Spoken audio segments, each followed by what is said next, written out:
I'm going to introduce Dr. David Weed, who is, as you know, some of you, because I've shared it, I call him a man for all seasons. He's a retired psychologist, a historian, a photographer, and also, love this, a low-carb diet expert. I gotta get him back to talk to me about that, I swear, all right? He's also a sailor, and for our purposes today, most importantly, he's a coordinator for the Sowams Heritage Area Project. What is that? He's going to tell you. So please help me to welcome Dr. David Weed.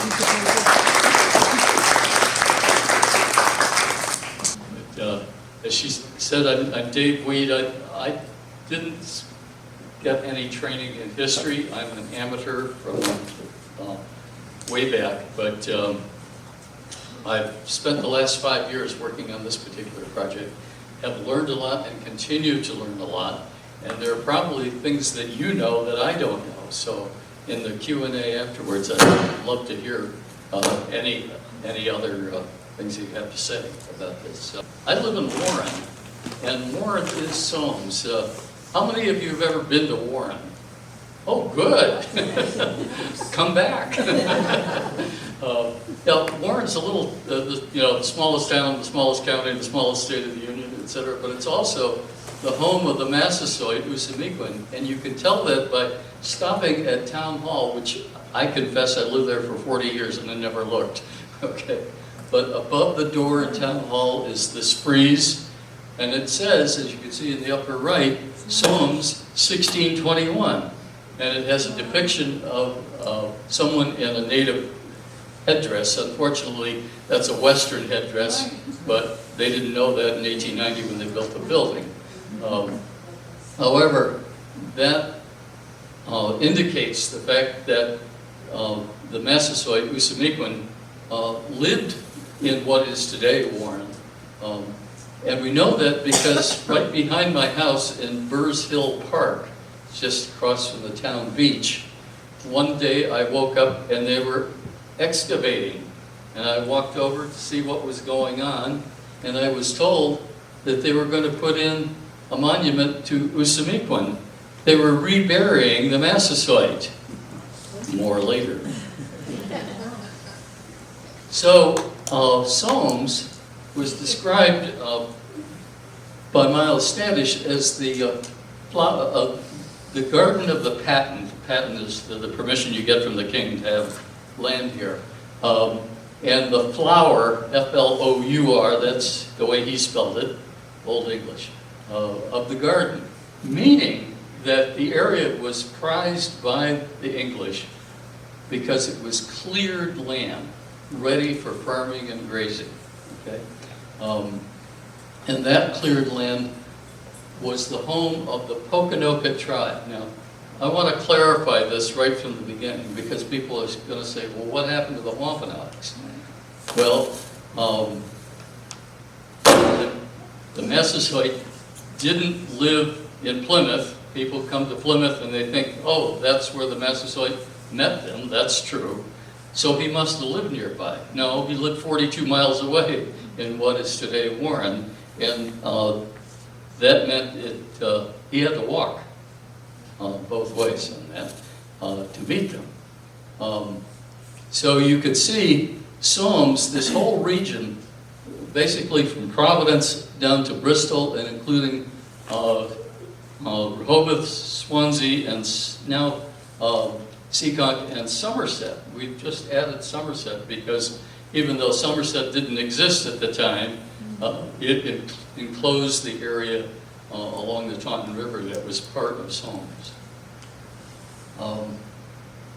So when it comes to calling them Pokanokets, has anybody heard the name Pokanoket?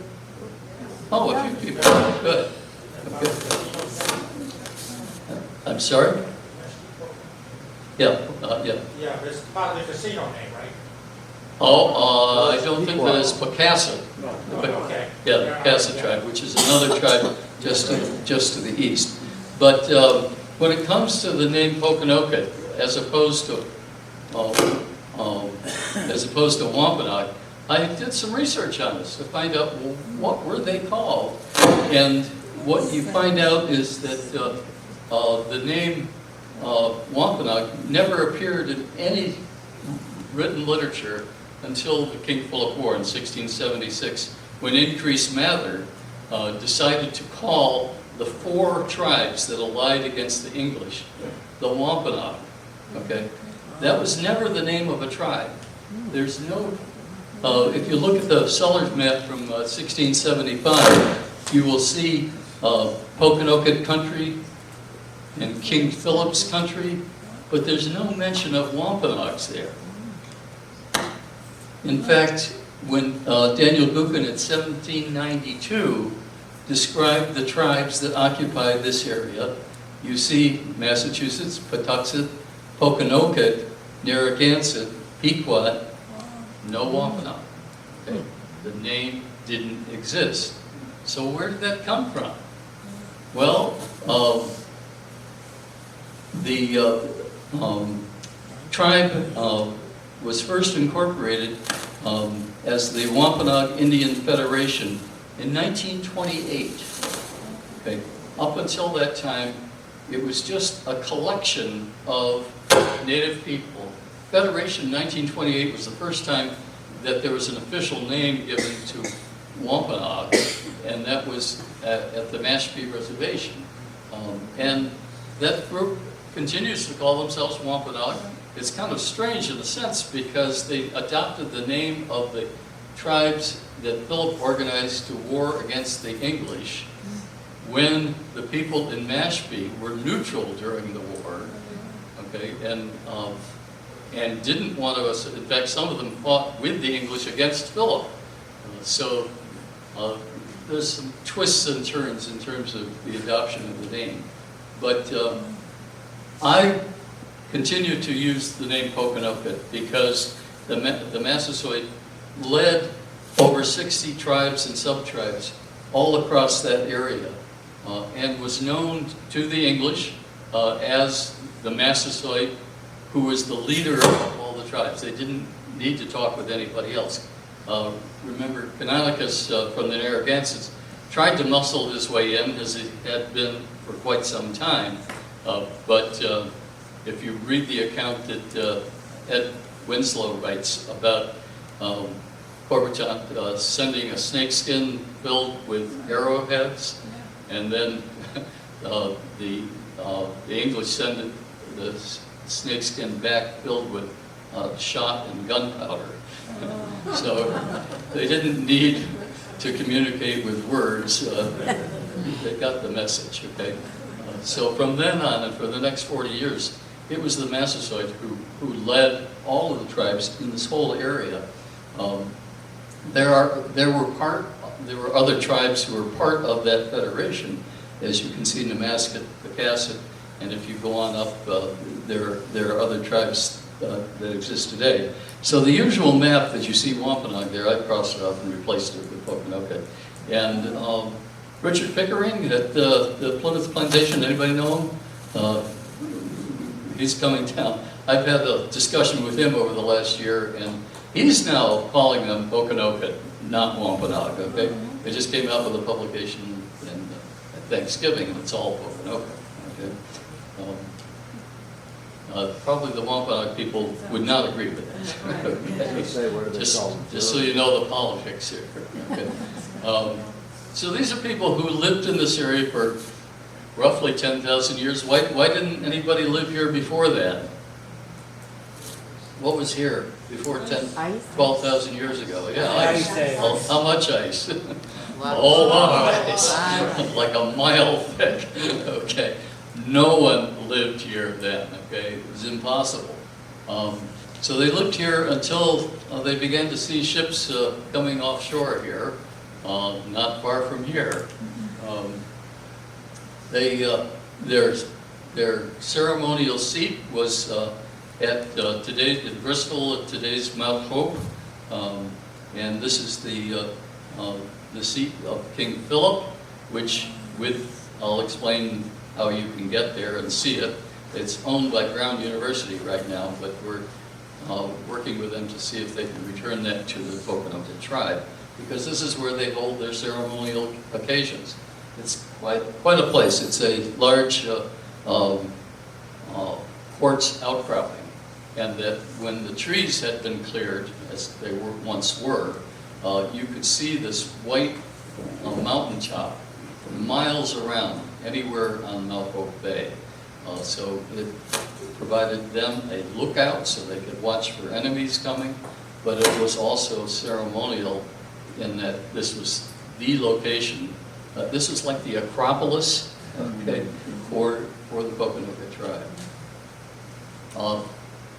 Roughly 100,000 people lived throughout New England, not just down in this area. So the place was pretty well populated, and initially there was a lot of work to establish trading posts, and ships would come from France and England and Spain, and many of them from England were here to catch fish. Not so unusual, we still do that today. And because the fish were so plentiful, they would come over, fill their boats up, and head back to England, not needing to stay here or establish any kind of a colony. The first visitor, you know about Gosnold? Yeah, you all know, good. Okay, I don't have to explain him. Okay, and he tried for a while to establish a colony, but got in a little bit of difficulty with some of the native people here and decided he better leave. So, though you might say that was the first colony, it didn't last long. And then after several encounters and tension rising there, he took off. And Champlain and others who came by here would comment on how populated this area is. This wasn't a place that was barren and ripe for settlement. And so stories would go back to England about all the native people that lived here. But still, there was great pressure to leave England.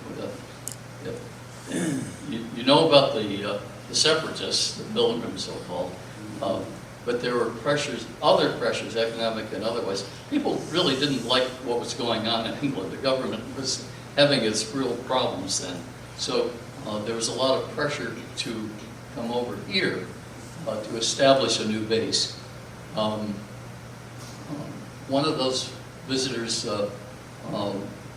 was Hunt, who, when he came by, decided to do what was often done, is to pick up a couple native people and take them back to England. Why? Well, for your next trip, you have somebody who can tell you where to go, who can translate for you. All you have to do is teach them English. We call that a crime, right? That's called kidnapping, all right? And it not only disturbed the people who were taken, but imagine the impact on their families to lose that. At one point, 22 of them were taken. I mean, that would have an enormous impact on a village. So they came from England, mostly for fishing, take people captive, and only a few attempted colonization. There were some attempts further on up in Nova Scotia, but nothing permanent. These are all the explorers. I think you have a bunch of them downstairs, right? So you can learn about each one of them. There's a story that goes with all of them, and I certainly don't have time to go over all of them. But you can get the idea that this was a pretty busy place. Okay? And furthermore, some of them, in particular, we think of French fishing vessel that broke up in Maine, ended up leaving a particular cargo behind of infectious disease. We don't know precisely what that is. There are lots of theories about it.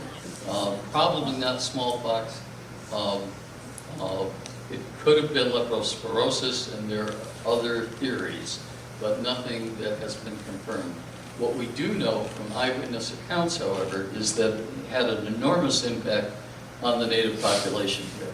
Up to 90% of people along the Atlantic coast died, many of them within hours of being infected. I mean, this was a devastating illness.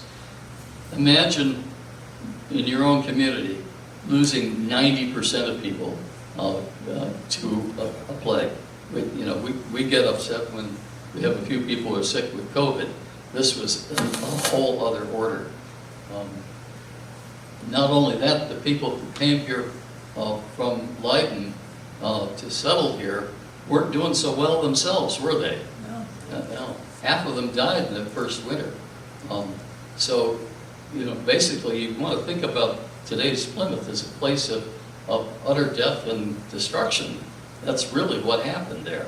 And it wasn't until they got a visit on March 22nd.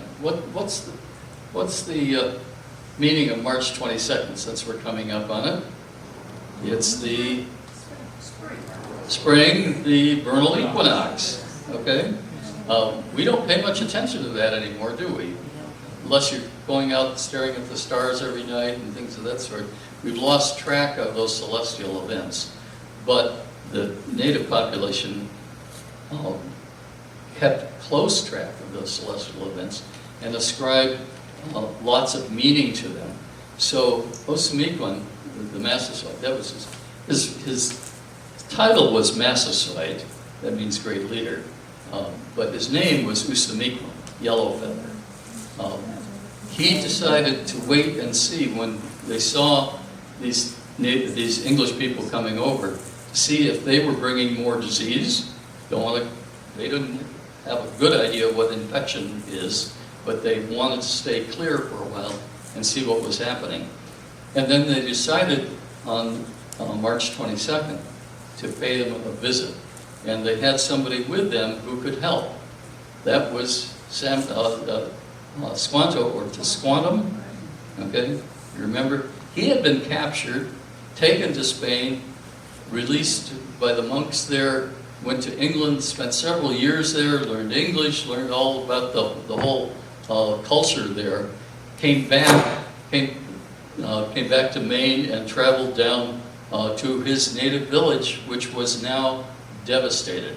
Okay, all the people he knew in his village of Patuxet were dead. Massasoit took him in and found that he could be a great help in terms of negotiation. So they got together on March 22nd. There's an excellent description in Good News from New England, written, we believe, by Ed Winslow. And in that meeting, they hammered out a 6-point agreement that would ensure the survival of both of them. Remember, the Massasoits people, because of the plague, were in terrible shape. He had lost his warriors, he lost his elders, he was in a very weakened position. And Canonicus, with the Narragansetts, had this long desire to move in and take over this territory. After all, who wouldn't want to live around here? You all do, right? Okay. The people wanted to live here for the same reason you want to live here. It's a terrific place to live. And in particular, at that time period, there was easy access to food. You have the shoreline, and food, fish, clams, you name it, that you could eat year-round. And then forest further inland where you could hunt. And a relatively moderate climate. I always think of that when I listen to the weather report, and how the snow line will be somewhere around 495 or so, and people north of there are getting hit with snow, we're just getting rain, okay? Well, that wasn't any different then, and people had learned that Sowams in this southern area was ideal for living, and that's where the majority of the population resided. So with this treaty, the guarantee that neither would harm each other, and both would work to protect the other if they were threatened, and that they would end up being friends and allies under the king. Now, of course, Usamequin didn't really know what this king was. He never got to see him, but he considered himself a king, so why not? I'm a king, they have a king. Okay. What year was that, the treaty? 1621, spring. Yep, March 22nd. Actually, he came back a couple weeks later and signed the treaty. It was on April Fool's Day, April 1st. And there are many people, many Native people would say, yeah, that's appropriate. That was a foolish thing to do. And there were people at the time who argued against it. So this treaty was hammered out. It was the only time the U.S. government has ever acknowledged that treaty is in a coin on the back of the Sacagawea dollar coin. If anybody's a coin collector here, you may have seen it. It was in, I think, 2002 or so that it was put out. But on the backs, on the reverse side, you see this depiction of a native hand and an English hand passing the peace pipe. That probably never happened, though tobacco was an important part of any ceremony. But it was at least some acknowledgement of the importance of this treaty. There are other treaties that you probably have heard about, in particular with the native populations, the Iroquois and others who developed relationships with the U.S. government before the Constitution. And the Constitution was modeled after some of those treaties. But this is a treaty that's rarely discussed, rarely anybody hears about. But it's probably the single most important treaty ever, because if that treaty hadn't happened, if the Massasoit hadn't agreed to protect the Pilgrims, they could have easily failed through death and disease. They didn't know how to plant anything. Nobody, their wheat and their barley wouldn't grow in the soil. They were starving to death. Get back on the ship and leave, okay? Or Canonicus, without that treaty, would have come in and he would have sent them packing, okay? Think of all of the history of at least New England, if not all of America, that would have been different had it not been for that treaty.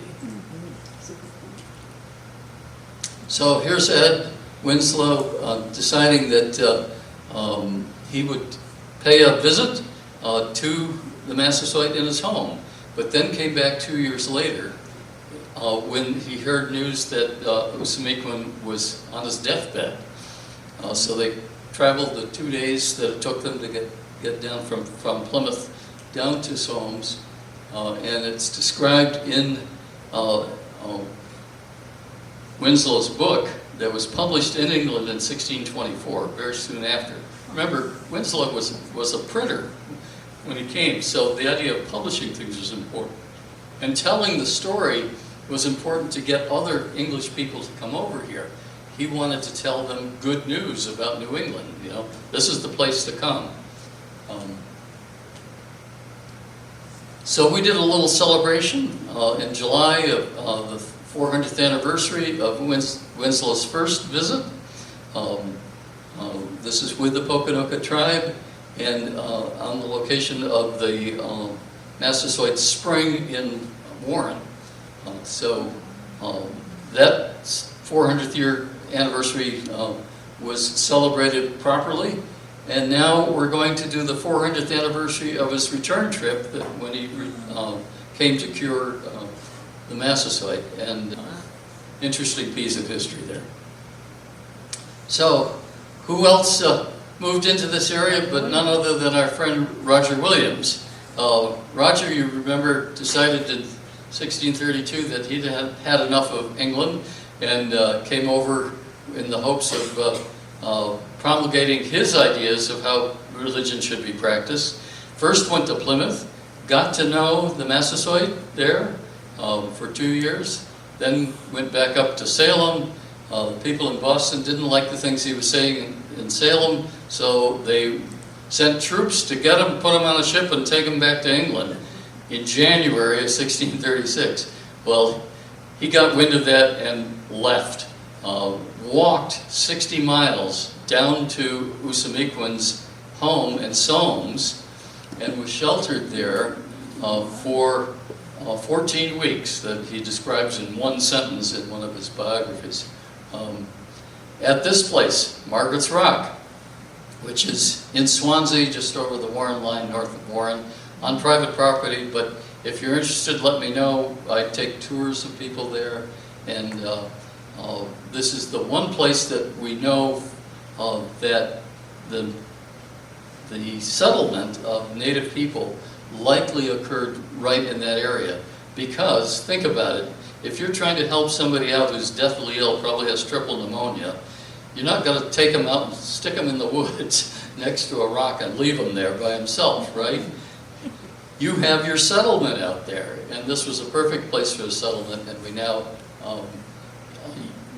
illustrate that with a painting that we did of the winter settlement that they would have had there. So we know a good deal about what was taking place at that time. Roger, of course, was kicked out again, this time by Ed Winslow, who said, you're on Plymouth land, you can't stay here.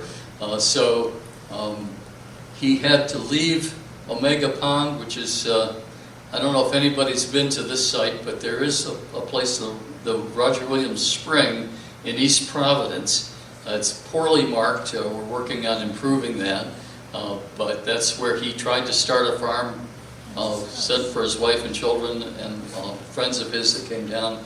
And then after his crops are growing, you know, your corn's about a foot high, Winslow comes by and says, you got to leave. Great. So he crosses the Seekonk River, meets Canonicus there, is greeted with "What cheer, Netop?" If you're from Providence, you know that that's the city motto. It's on all the trucks in the city. "What cheer?" Just a greeting. And Williams was able to settle on the Moshassuck River. And if you go, how many people have been to the Roger Williams Memorial? Oh, numbers are dropping, see? It's a little too far, right? But if you go all the way to Providence, you have to cross a couple bridges, right? And go downtown Providence, just get off at South Main Street, keep going, go up to North Main Street, and you'll come across a park, and there's a sign there, Roger Williams Memorial. Used to be old houses. They've torn those down. It's a beautiful park there now. There's a visitor center that's open 7 days a week off to the side. And this painting depicts the settlement that Roger started back in 1636. So that's the beginning of Providence. And if you follow the rest of the story, you'll know that Roger also was the toll taker on the only bridge across there. If you wanted to get from West Bay to East Bay, you had to cross at a low point in the river that's now covered by the Weybosset Bridge. Well, that's the 8th bridge that's been there. But the first bridge was one that Roger Williams served as toll taker. So that was one of his many occupations. But it's all in the same place, and there's interpretive markings at one end of the bridge. Not too long after Roger shows up, we get a whole group from Weymouth who decide that they don't like life in Weymouth. There's a whole history behind that. Anybody from Weymouth here? So they got permission from the Massasoit to purchase what was called the Rehoboth Purchase. It's an 8 by 8 square mile location in what is today Rumford in East Providence. And there they established the Newman Church, because it was Reverend Newman who came over from Wales to serve them. And there's a cemetery across the street with first people who died there. The earliest grave is, I think, 1653 or so. But that's the earliest English settlement that far west out of Plymouth. Oops. They had an interesting arrangement there too, that they arranged the house lots around a center green, and each of the lots radiated out from that green to water. There's water on the right-hand side. It's a 10-mile river that you can't see right at the bottom there, and then the Seekonk River along the upper left. So that meant that everybody had a gate that they could put their animals in the center green where they would hire somebody to watch them at night. And they had access to their own woodlot, and they had access to water. Not a bad deal.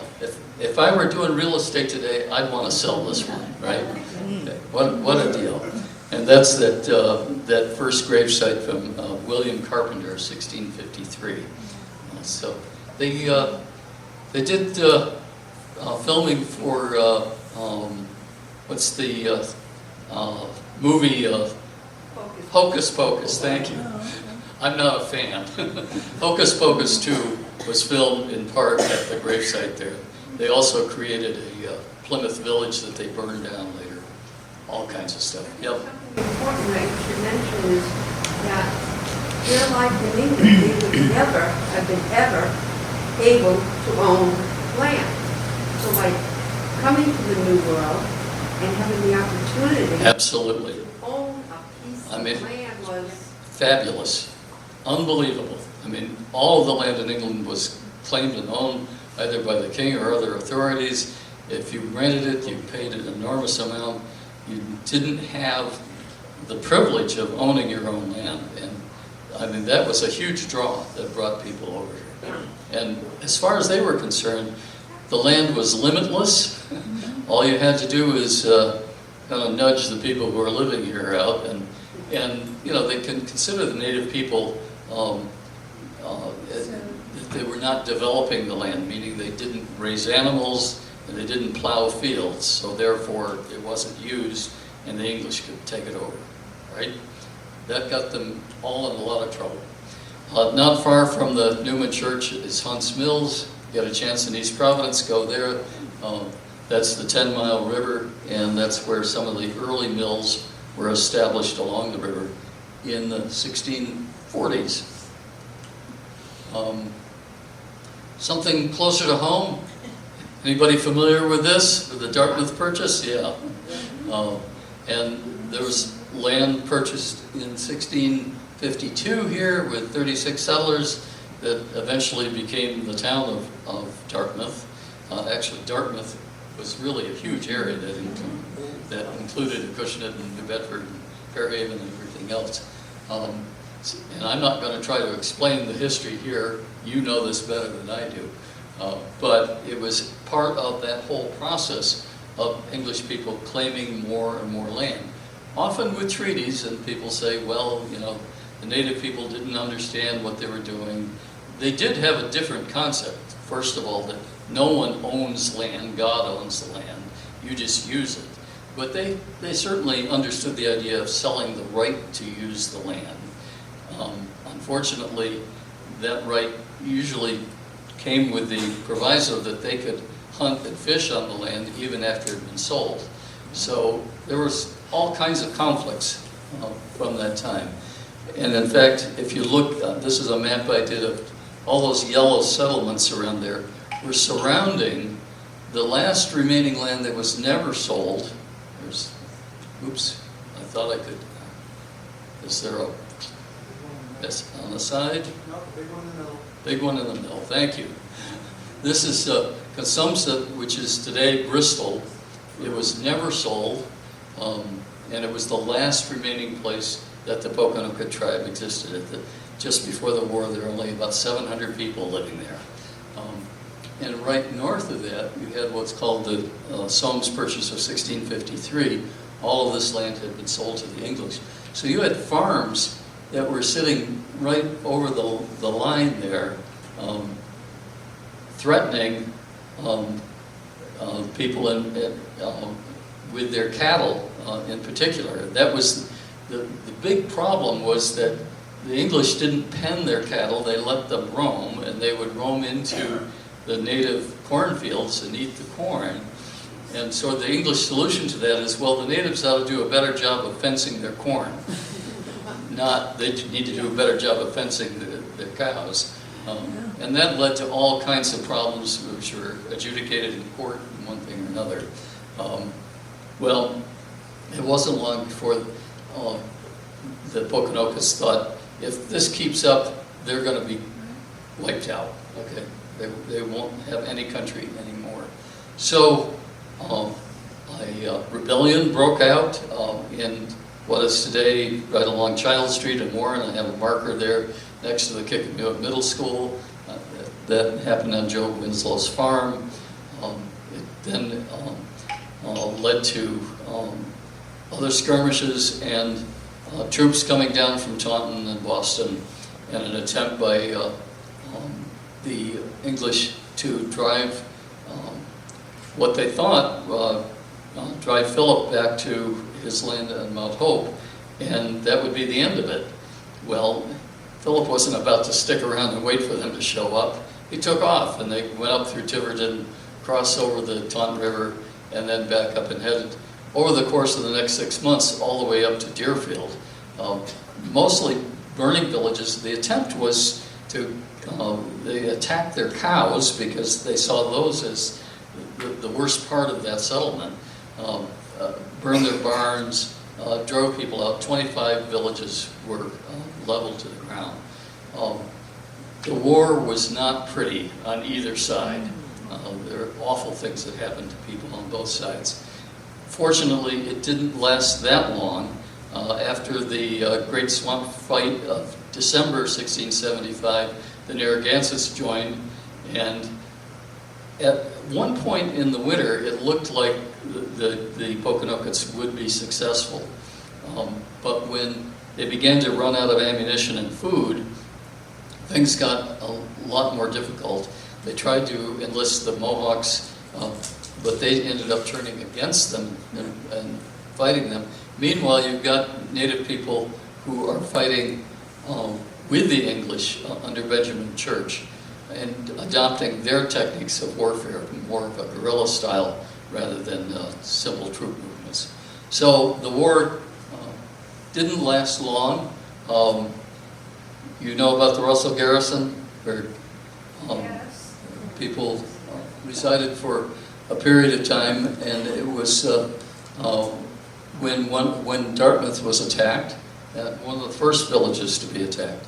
And then in 1675, some Native people surrendered their weapons and sought refuge at the garrison site.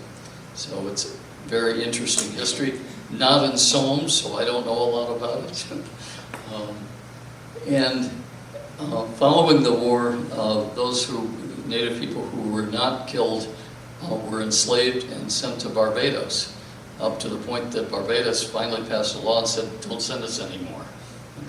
And there's still people in Barbados who are related to the Poconokeets from the war. Today, you can see remnants of the war, a few places in Swansea.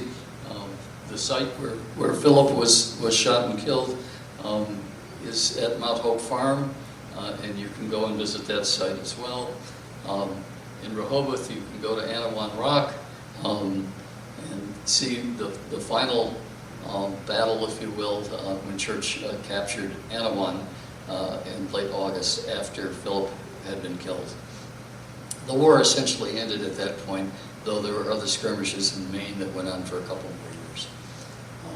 Today you can see vestiges of what that land might have looked like back then, including some of the parks. The above is in Sowams Woods in Barrington, beautiful area around Echo Lake, and down below in Bristol, Wayposset Preserve.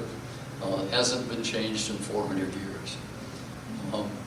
Also, not too far from Warren is Sacham's Knoll on Route 136 across from Johnson's Market there, and then King's Rock, which was used as a grinding stone. Across the top of the rock there's a groove down the center, and Native women would grind their corn on that rock. Behind Town Hall in Swansea is Abrams Rock. North end of Providence is Newtoconticut Hill. No one ever goes there. And then, how many know of Minister's Rock in Marion? Okay, good. Well, it's one person. I was just there. You can find it. Google it. These are good examples of how Native people used rocks in a ceremonial fashion. Okay, they didn't build permanent structures. what they did was find these rocks and then ascribe meaning, often ceremonial, to them, including the perched or balanced rock up in the upper right that is on a rock outcropping called Sowams Knoll. And a few houses, only about a dozen in Sowams, remain from before 1700. You've got at least one house in Mattapoisett, I think. We do. Yep. And that's 16, you know the date on that, 54 or something like that? Something like that, yeah. Yeah. 16, yeah. So, to wrap up, we're back at Burrs Hill Park where it all started for me. Remember, this is the place behind my house that they were reburying the Massasoit. They reburied him because he was dug up. The 42 gravesites were exhumed in 1917 by our town librarian, Charles Carr, who, as an amateur archaeologist, was tired of people doing their own digging and taking stuff from these, looting these gravesites. So he got permission from the railroad that owned the location and exhumed the 42 gravesites. Sent all what he found to different museums, including Heffenreffer and Hay Museum in New York, and one thing or another. And it wasn't until 1990, when the Native American Gravesite Reclamation Act was passed, that the tribe could reclaim those items. And that's what people from Mashpee did, was to write to those museums, spent 20 years, collected over 600 items that had been removed from those 42 gravesites, got permission from the town of Warren to dig this hole and put a concrete crypt in, 10 by 10 foot, and then in a private ceremony reburied the 600 items, returned them to their place where they should stay forever. So, this is the tribe today. I work with them. This is the tribal leadership here. This is the Sagamore of the tribe, other members of other tribes. They do a number of ceremonies there, and if you are desiring the chance to meet them, come on. We do a Pokanoket Heritage Day on the second or first Sunday of August every year. So it'll be August 6th, I think, this year. And that's the story of the Heritage Area. I have no idea what time it is. How are we doing? Yeah, we're just about right. So,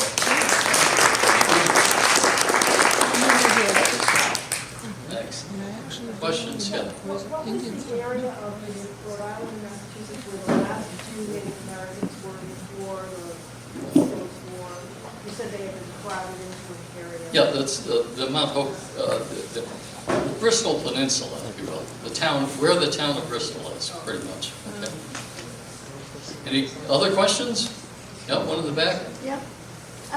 You mentioned that the Mashpee, or some of the Mashpee, did not join the Pokanoket against the English Yep.